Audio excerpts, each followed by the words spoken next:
আহ না না না না আরে বউ তুমি খাও তোমার লেগে আনছি তুমি খাও না। নো নো দাঁড়ো। আরে একসাথে খাইতে যাবো আমার লোক কি বউ তোমার লেগা গঞ্জের শের আঙ্গুরটা নিয়ে আসছি আমার বউ আমার কাছে আঙ্গুর খাইতে চাইছে আরে আমি তো বললাম আমার কলজাটা কেটে খাওয়াইলে আমার বউরে তুমি আমার কত যত্ন কর। আমি তোমার কাছে আঙ্গুর খেতে চাইছি দেখা গঞ্জ থেকে তুমি লয়ে আইছো। আমার কপালটা আসলে অনেক ভালো, আমি তোমার মতন জামাই পাইছি।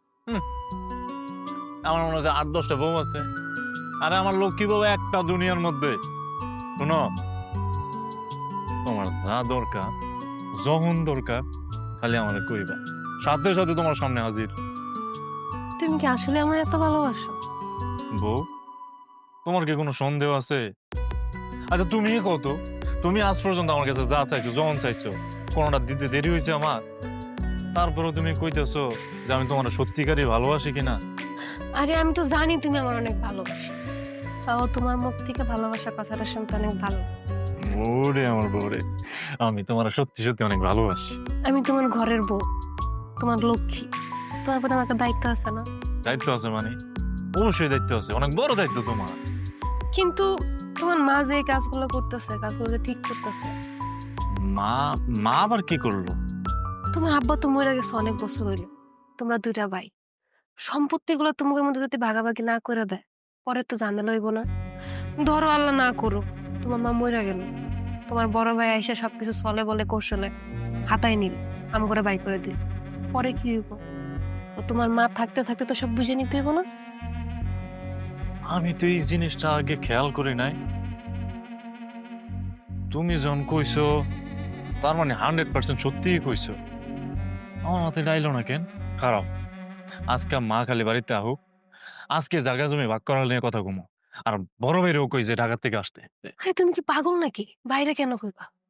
তুমি আগে তোমার মারে বুঝাইয়া রাজি করো। তাছাড়া তুমি বাড়ির ছোট ছেলে, বাড়ির দেখাশোনা তো সব তুমি করতেছো, তোমার বাড়ি তো বউলা ঢাকা থাকে, তো ওই সূত্র তো তুমি একটু সম্পত্তি বেশি পাইবা।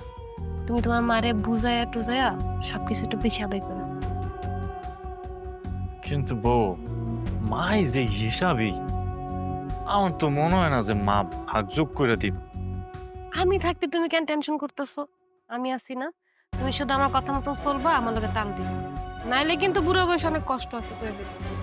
ওরে আমার বউটা কত চালাক দেখছোস হ্যাঁ আচ্ছা ঠিক আছে না এটা খাই শেষ করো ধরো এটা খাও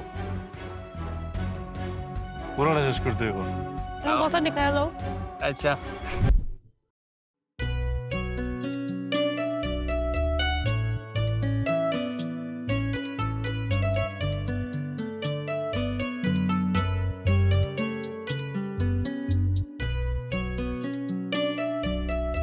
এলো বাবা। খালা এটা কি ভাড়া দিলেন আপনি? এই জায়গায় ভাড়া হইলো 20 টাকা, আপনি কোন বিবেকে আমার 10 টাকা ভাড়া দিলেন? আমার 20 টাকা ভাড়া, 20 টাকা দেন। বাজান, আমি জানি হেনকার ভাড়া 20 টাকা, কিন্তু আমার কাছে 20টা টাকা নাই, 10 টাকা আছে, তুমি 10 টাকা রাখো, পরে যখন তোমার গাড়িতে আবার উঠুম তখন দিয়া দি মনে। আপনি আমার আগে কইতেন 10 টাকা আপনার কাছে নাই, আমার পোষালে আমি আনতাম, নাইলে আনতাম না। আপনি মুরব্বী মানুষ, অনেক চালাক আছেন। বাজান, তোমার কি মনে হয় তোমার এই 10 টাকা আমি খাই ফেলামো? হ্যাঁ, তোমার আমি তোমার টাকাটা দিয়ে দেবো, কইতাছি তো। দিয়ে দিবেন তো ঠিক আছে, এখন যদি আপনার আমি টাকা ছাড়া যাইতে না দিই তখন কি করবেন আপনি? ঠিক আছে বাজান, আমার ভুল হয়েছে, তোমার কয়ে আনা উচিত আছিল। আমি তোমার টাকাটা দিয়ে দিব, আমি তোমার টাকা খাই ফেলামো না। ঠিক আছে জানতেলে মনে করে টাকাটা দিয়ে দিয়েন। মুরব্বী মানুষ দিয়ে কিছু কইলাম না, অটো ভাড়া কেউ বাকি রাখে?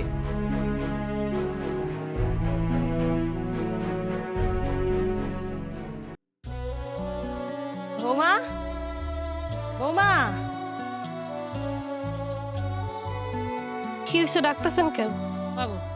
বৌমা, আমার একটা খাওয়ান দাও, আমি হাত মুখ ধোই, আমার অনেক ক্ষুধা লাগছে। এমন করে কইতাছেন আমার মনে হয় চাকর রাখছেন, মাস শেষে বেতন দেন।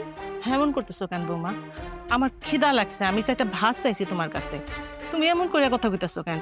তাছাড়া মাস শেষে 3000 টাকা দিয়ে তোমার আমি খাওয়ান বাপর। তো দিবেন না? আপনার কি বসায় বসায় মাগনা মাগনা খাওয়ামো?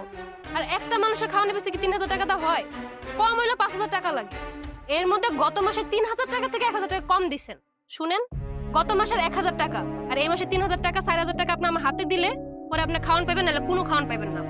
বৌমা, তোমার কথা শুনে আমি অবাক হয়ে যাই। মনে হয় তোমার চাকর আমি। টাকা ছাড়া তো আমার এক বেলা তুমি খাইতে দাও না। মা হইয়া সন্তানের বাড়িতে টাকা দিয়ে খাইতে হয় আমার। তুমি যেমন আমার সাথে করো, চাইলে কিন্তু আমিও তোমার সাথে এমন করতে পারি। এই বাড়িটা কিন্তু আমার নামে, ঠিক আছে? আমি যদি তোমাকে কাছে ভাড়া চাই, সামলাইতে পারবা তো? আমি কিন্তু তোমাকে লোকে খারাপ ব্যবহার করি না মা। বাড়ির থেকে যদি তারাই দেই, রাস্তায় নামতে হইব কিন্তু কয়ে দিলাম। আপনি কি আমগরে বাড়িতে থাকার খরচ দিতেছেন? শুনেন, এই বাড়িতে থাকার সম্পূর্ণ অধিকার আমগর আছে। আপনি চাইলে আমগরে বাড়ি থেকে বাইর করতে পারবেন না। শুধু তোমাকেই অধিকার আছে মা, আমার কোনো অধিকার নাই। 10 মাস 10 দিন গর্ভে ধারণ করে সন্তান হয়েছে, কষ্ট করে সন্তান পালছি। সেই সন্তানের বাড়িতে আমার টাকা দিয়ে খাইতে হয়, এই বয়সে আমার কাম করে খাইতে হয়। আপনার এসব ন্যাকামি না আমার একদম ভালো লাগতেছে না। আপনার না আজকে বেতন পাওয়ার কথা, বেতন পাইছেন? টাকা দেন। বেতন আজকে দেয়নি, কালকা দিব। টাকা হাতে আইলে আমি তোমার টাকা দিয়ে দিব।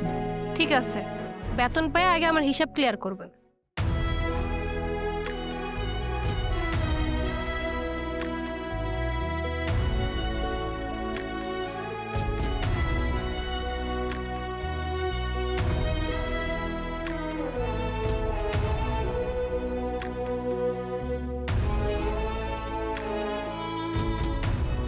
চাচা আসসালামু আলাইকুম। ওয়ালাইকুম আসসালাম। তা বাবা যে কই যাইতেছ? চাচা আমি তো আপনার কাছে যাইতেছিলাম। কেন? চাচা আসলে কিভাবে যে বলি, চাচা আপনি তো জানেন আমার মায়ের বয়স হয়েছে, কখন মইরা যায় তা তো কোন যায় না। তাই কইতেছিলাম যে চাচা, মায় মইরা যাওয়ার আগে যদি আমাদের যত সয় সম্পত্তি আছে আমাকে 2 ভাইয়ের নামে লেখা দেওয়া যাইতো তাহলে কত ভালো হতো। আপনি কোন দেখা গেল মা মরে গেলে আমাকে 2 ভাইয়ের মধ্যে এই সম্পত্তি নিয়ে একটা ঝামেলা শুরু হয়ে গেল। ওইটা কি ঠিক হইব চাচা কোন? নিজেদের ভাইয়ের মধ্যে যদি ঝামেলা হয়, তাই কইতেছিলাম যে আপনি যদি একটু আমাকে বাড়িতে যাইতেন, মার একটু বুঝাইতেন, আমগো 2 ভাইয়ের নামে জায়গা সম্পত্তি যা আছে ভাগ করে যদি দিত, এই আর কি চাচা। কথাটা তুমি ঠিকই কইছো ভাতিজা, তবে আমার মনে হয় তোমাকে 2 ভাইয়ের 1 ভাইও সম্পত্তি পাইবা না। কেন চাচা আপনি এই কথা কইতেছেন কেন? দেখো ভাতিজা, কেন কইতেছি এটা তুমি ভালো করেই জানো। তোমরা 2টা ভাই, আরে তোমরা 2টা ভাই থাকতে তোমার মায়ের দারোয়ানের কাম করে ভাত খায়। আর তোমার বড় ভাই তো ঢাকা শহরে বউলিয়া সুখে শান্তিতে আছে, একটা টাকাও মায়েরে পাঠায় না। আর তুমিও তো কোনো টাকা পয়সা দাও না, তোমার মায়ে তোমার লগে খায়, এই বাবদ তুমি 3000 টাকা কাইটাও রাখো। এত খারাপ ব্যবহার করেও তোমরা চিন্তা করছো তোমার মায়ে তোমাকে সম্পত্তি লেখা দিব? আমার মনে হয় না দিব। তুমি এক কাজ করো, তোমার মায়ের যা বুঝাও, সে যদি আপত্তি না করে আমি যাইয়া জমি ভাগ করে দেওয়া হবে। ঠিক আছে চাচা, আমি তাহলে যাই। শোনো ভাতিজা, একটা কথা কই, দাঁত থাকতে দাঁতের মর্ম বোঝো না। আরে মা হইল অমূল্য সম্পদ, এখন বুঝাছো না, মইরা গেলে ঠিকই বুঝবা। এখনো সময় আছে, মায়ের খেদমত করো আর মায়ের পায়ে ধইরা ক্ষমা চাও।